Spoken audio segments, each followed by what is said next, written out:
Could Lana be heading to All Elite Wrestling? And Jon Moxley's first world title challenger has been revealed. But first, Tony Khan has revealed why he allowed AEW wrestlers to appear on WWE television. This past Monday on Raw, various All Elite Wrestling stars would show up to pay tribute to John Cena, who was celebrating his 20th anniversary with the company. Throughout the night, several video messages would air from various wrestlers, with Chris Jericho, Bryan Danielson, and Paul White, all who were signed to AEW, appearing during his celebrations. This week, appearing on the Battleground podcast, AEW president Tony Khan was asked about the appearances and revealed why and how they were allowed to happen, and he said, "When people ask for a reasonable favor, I'm a good Samaritan. There is no reason why you can't help people out. In this case, that's just trying to be a good Samaritan and do the right thing to help out if you think it's a good cause. In this case, John Cena's 20th anniversary show, I think that's great. Sounded like a classy show, and WWE reached out to me personally and asked me if we would send in videos from some of the top stars.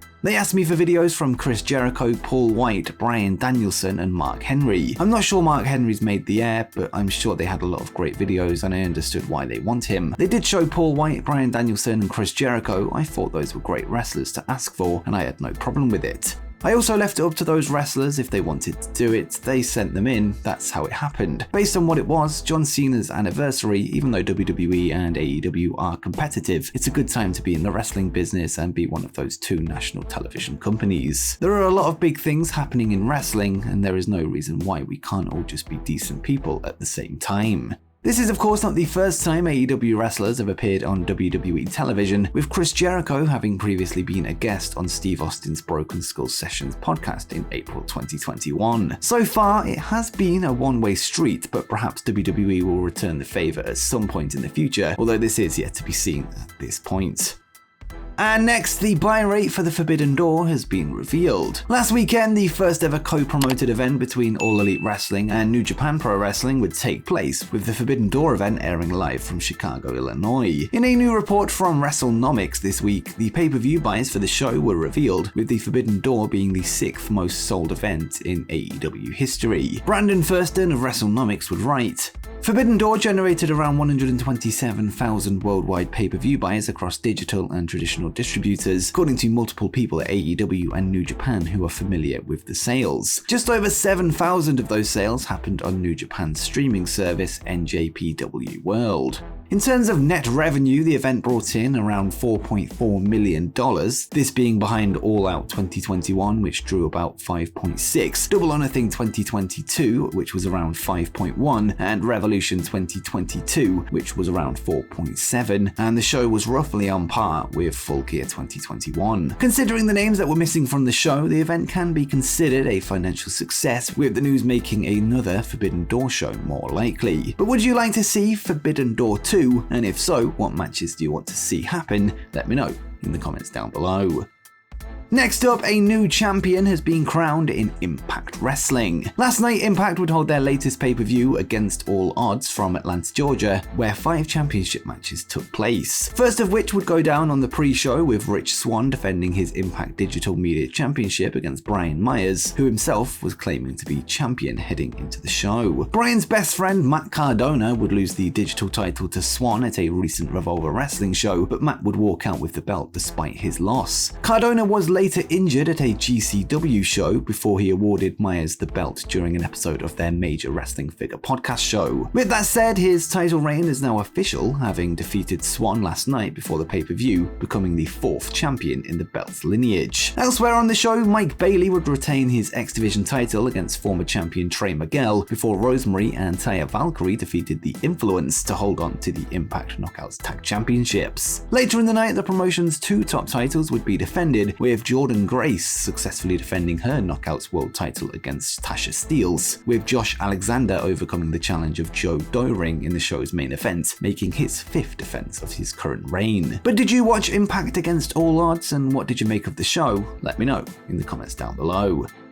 Next up, we have news on the WWE backstage reaction to AEW's newest signing. At the Forbidden Door show last weekend, Claudio Castagnoli, the former Cesaro in WWE, would make his All Elite debut as Zack Sabre Jr.'s mystery opponent. The Swiss Superman has been a free agent after allowing his WWE contract to expire in February 2022, bringing an end to his 11-year career with the company. In the latest edition of the Wrestling Observer newsletter, Dave Meltzer has revealed the surprise within the WWE locker room at the signing, given the large amount of money that he was offered to stay with WWE, with AEW President Tony Khan likely matching or topping the offer. This is what led to the surprise within WWE, with there being a belief that AEW would not be offering contracts of that size anymore following the recent roster expansion in the company. With that said, Khan has publicly said that he's a fan of Claudio's work, touting what he can offer both in and out of the ring. It seems that although AEW might have tightened their purse strings when it comes to big offers, they are willing to make exceptions when it comes to certain talent, with Claudio Castagnoli being one of the best physical talents in the business. It's going to be interesting to see how the Blackpool Combat Club's newest member will be booked going forward, with fans feeling that he is long overdue a world title run in a major promotion. But do you think Claudio can reach the heights of AEW World Champion? Let me know in the comments down below.